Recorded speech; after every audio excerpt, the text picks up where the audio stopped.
everyone, welcome to my first CCR. I'm Nguyen-Heng. My role in the group was the main scriptwriter, production designer, and cinematographer. I am joined by my groupmate. Hello, I'm Marvin Randall, and my role in the group was the editor, and in the film, I played the role of the robber. Okay, now that you know our roles, let's start with the question. Yes, the question is, how does your product use or challenge conventions, and how does it represent social groups or issues? Okay, I'm going to start with how our product use or challenge conventions. The genre of our film is action. I believe we mostly stuck to the general conventions of an action genre, such as using quick-paced shots, high-volume diegetic sounds, and robber and cop characters. Could you give me an example of how you challenge the conventions of an action genre? Yes, while we did mostly follow the generic conventions of an action film, an aspect we challenged was the characters. Usually in an action film, there is an established protagonist who is usually dubbed the good guy, and sometimes an antagonist is also introduced, which is typically the villain character that the protagonist has to fight or overcome in some high-stakes way to successfully end the conflict of the movie.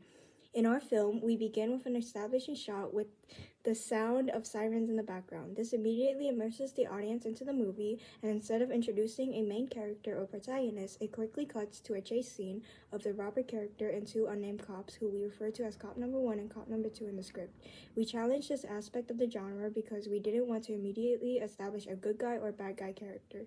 This way, the opening scene immediately leaves the audience with questions like, what did the robber do and why did he do it? And are the cops in the situation good or bad?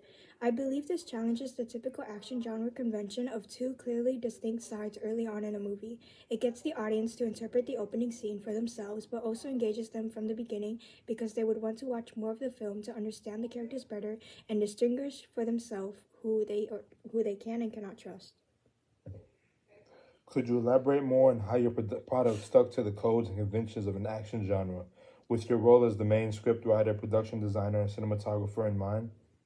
Of course, as the main scriptwriter, I had to keep in mind that action scenes require build-up and intensifying moments that capture the audience's attention immediately and get their adrenaline pumping so that they stay engaged with the film long enough to want to finish it through. However, I also understood that these elements would have to be condensed and concise since we only had 2 minutes to shoot an opening scene. This is why I decided to go with a chase scene at the beginning of the film because its quick movements get the audience's attention immediately. In our original script, I had 2 scenes where the robber faces off with the cops. Unfortunately, I had to remove them due to the time constraint of filming and the intricate choreography we would have to come up with at the last minute. I am happy with how we decided to condense the action scenes during production.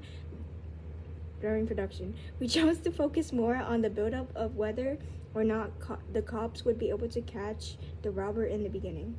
As the production designer, I stuck to a generic idea for how my groupmates Marvin, Jordy, and Daniel would dress as the robber and 2 cops respectively. Since we did not want to spend money on the film, we decided to be creative and work with what we had. So Marvin, as the robber, wore all black, and Jordy and Daniel both wore black button-ups. The 3 were in charge of bringing their costumes every day we filmed, while I provided Jordy and Daniel with their weapons and badges. Marvin's all-black clothes and ski mask let him conform to the typical robber stereotype and contrast with Jordy and Daniel's more formal button-ups, which makes it easier for the audience to differentiate between the 2 types of characters. Moreover, as the production designer, that means I also got to choose where to film the opening scene, and for the ease of filming as a group, I chose to film in the school's courtyard, using the entrance, staircases, and elevator to our advantage in the script and film. This open space of the school allowed us to shoot the quick shots we needed to produce the tension build-up scenes for our film opening. Lastly, my role as a cinematographer means I got to control how each clip was filmed. Since it's an action film, a lot of the clips were shot quickly with shots like medium tracking shots, over-the-shoulder shots, and point-of-view shots. There were also a lot of running scenes throughout the whole opening, which stick to the code of fast tracking shots in other action movies. This widely shared similarities to cue the audience immediately into the type of genre our film's opening is. How does your product represent social groups or issues? For this question, I feel like we should circle back to how we designated roles.